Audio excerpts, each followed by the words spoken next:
السلام علیکم علومہ T V میں خوش آمدید ناظرین، آج کا پہلا نیوز اپڈیٹ نکل کے آتا ہے مصر سے، جہاں پر مصر کے انٹیلیجنس چیف نے اسرائیل کے بعد غزہ کا دورہ کیا ہے اور وہاں پر انہوں نے خصوصی مسائل پر بات کی ہے۔ ناظرین، پچھلی ویڈیو میں ہم نے آپ کو بتایا تھا کہ ہمارے خفیہ سورسز کے مطابق یہ دورہ ہونے والا ہے اور اس کا مقصد جنگ بندی کو اور مضبوط کرانا ہوگا اور غزہ میں جتنی تباہی اسرائیل کے بمباری سے ہوئی ہے اس کی دوبارہ تعمیر کے لیے پلانز بنائے جائیں گے۔ حماس کے افیشل خلیل الحیہ نے کہا ہے کہ اسرائیل کو چاہیے کہ پہلے اپنا ظلم بند کر دے ویسٹ بینک اور غزہ دونوں مقامات پر، تو ہی یہاں پر مستقل سیز فائر ہو سکتا ہے، کیونکہ اگر اسرائیل اسی طرح یہاں پر سیز فائر کرتا ہے تو پھر یہ کچھ دن بعد پھر سے جنگ میں بدل جائے گا، کیونکہ اگر اسرائیل اپنا ظلم اور جبر وہاں پر جاری رکھتا ہے تو پھر تو سوال ہی پیدا نہیں ہوگا کہ وہاں پر سچ مچ امن آئے گا، کیونکہ اب فلسطینی کسی طرح بھی اس کے لیے تیار نہیں ہے کہ یہ ان کے مقدس مقامات پر حملے کریں گے اور فلسطینی کچھ نہیں کریں گے۔ ناظرین، مصر اور فلسطینی عہدیداروں نے کہا ہے کہ 2000 کے بعد یہ مصر سے پہلا وزٹ ہے، جس کا مطلب یہ تھا کہ وہاں پر دونوں طرف سے امن کے لیے کوشش کی جائے گی، اور مصر کے صدر السیسی نے تو اپنے انٹیلیجنس چیف کو حکم دیا تھا کہ دونوں طرف سے یہ کوشش کرنی ہوگی، اور انہوں نے خصوصی طور پر حکم دیا تھا کہ فلسطینین اتھارٹی کے صدر محمود عباس کو میرا پیغام پہنچانا کہ ہم آپ کے ساتھ ہیں اور جتنا بھی نقصان آپ کا ہوا ہے اس میں ہم آپ کے ساتھ مدد کریں گے۔ اور جب وہ محمود عباس کے ساتھ ملے تو انہوں نے اپنے صدر کا پیغام ان تک پہنچایا۔ ناظرین، کمیل غزہ میں حماس کے ٹاپ لیڈر یحییٰ سنوار سے بھی ملے ہیں اور ان کے بہت اہم باتیں ہوئے ہیں۔ الحیہ نے رپورٹرز کو بتایا کہ ہم نے خصوصی طور پر اسرائیل کے غیر قانونی قبضوں پر بحث کی اور خصوصاً ویسٹ بینک اور شیخ جرہ میں جو انہوں نے عوام کی زندگی تنگ کر دی ہے اس حوالے سے بھی بات کی گئی۔ انہوں نے مزید کہا کہ اسرائیل نے جو ناکہ بندی غزہ اور ویسٹ بینک میں کر دی ہے وہ یہ ختم کر دے۔ انہوں نے کہا کہ اگر اسرائیل یہ کر لیتا ہے تو ہی امن اور استحکام یہاں پر آ سکتا ہے۔ ناظرین، مصر یہ اس لیے کر رہا ہے کیونکہ اس جنگ بندی میں مصر کا ہاتھ تھا اور مصر نے سب سے بڑا کردار اس میں ادا کر دیا تھا، اسپیشلی جب پاکستان نے عالمی طور پر اس ایشو کو اٹھایا اور دنیا کو اس کی اصلیت دکھائی اور دنیا کو خبردار بھی کر دیا کہ اس سے ایک فل سکیل جنگ وجود میں آ سکتا ہے اور یہ امت کے لیے بہت اہم مقامات ہے۔ ناظرین، اس وقت امن کو مزید تقویت دینے کے لیے وہاں پر کوشش جاری ہے اور اکثر لوگ یہ سمجھتے ہیں کہ اگر نتنیاہو مزید وزیر اعظم رہتا ہے تو ہی یہ امن ممکن ہے۔ ناظرین، اگر آپ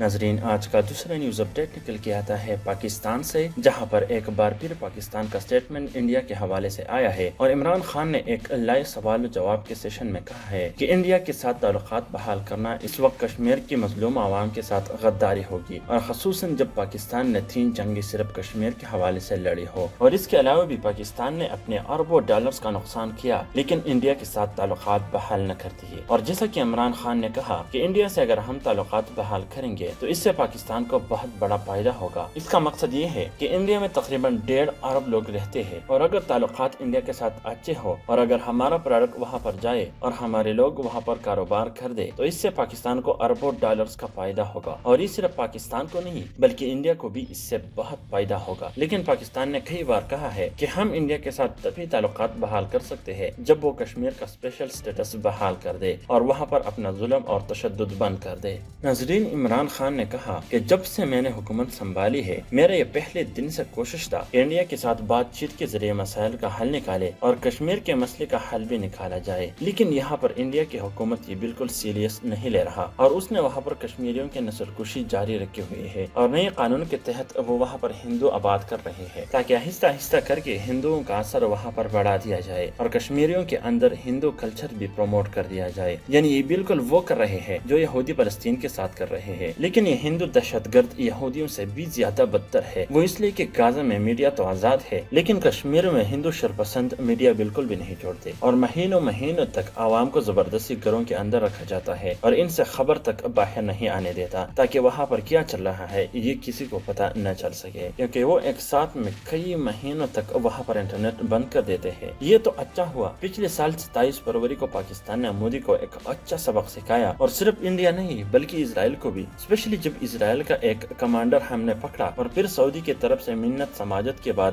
ہم نے ان کے حوالے کیا اور انہوں نے تو توبہ کر دیا کہ ہم پھر سے پاکستان پر حملہ نہیں کریں گے. تو اگر اس دن پاکستان نے جواب نہ دیا ہوتا تو یہ مزید بھی بہت کچھ کر لیتے. ناظرین، شرپسند ہندو وزیر اعظم نریندر مودی کو ہمارے آرمی چیف نے بھی افر دیا تھا کہ ماضی کو دفنائے اور کشمیر میں مذاکرات کے ذریعے مسائل کا حل نکالتے ہیں تاکہ جنگ ختم ہو اور اس ریجن میں امن آ جائے. لیکن مودی شرپسند لیڈر نے ابھی تک اس کے حوالے سے کوئی مثبت رسپانس نہیں دی.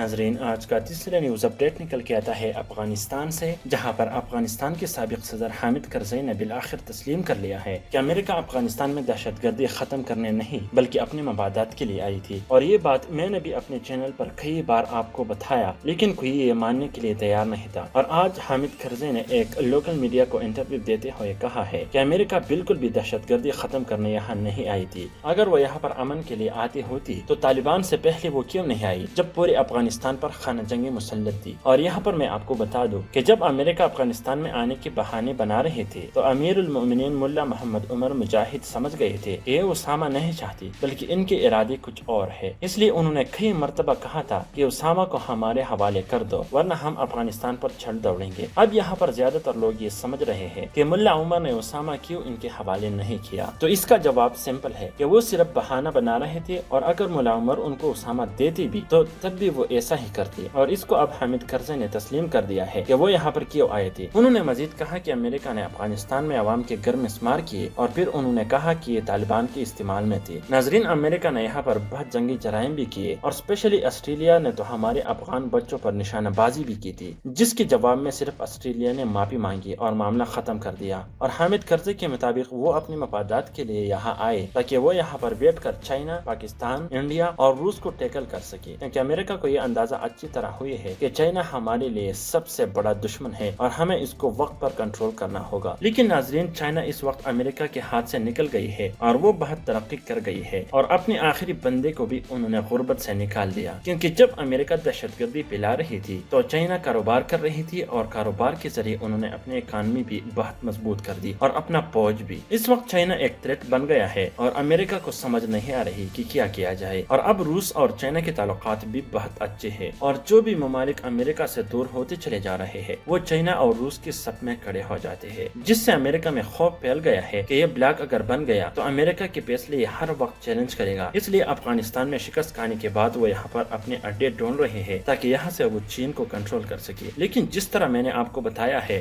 کہ جن ممالک نے پہلے امریکہ کا ساتھ دیا تھا اب وہ سمجھ چکے ہیں کہ امریکہ کا ساتھ بالکل بھی نہیں دینا چاہیے، ورنہ ان کے ملک میں بھی دہشت گردی پھیل جائے گی. اور خصوصاً پاکستان نے یہ دیکھ بھی لیا کیا پاکستان نے اور کس طرح دہشت گردی نے پاکستان کے عوام کو بڑا نقصان پہنچایا، اور اب بھی یہاں پر ان کے عناصر موجود ہے. ناظرین، اگر آپ روزانہ کی بنیاد پر 3 بڑے خبریں دیکھنا چاہتے ہیں تو ہمارے اس چینل کو ضرور سبسکرائب کیجیے.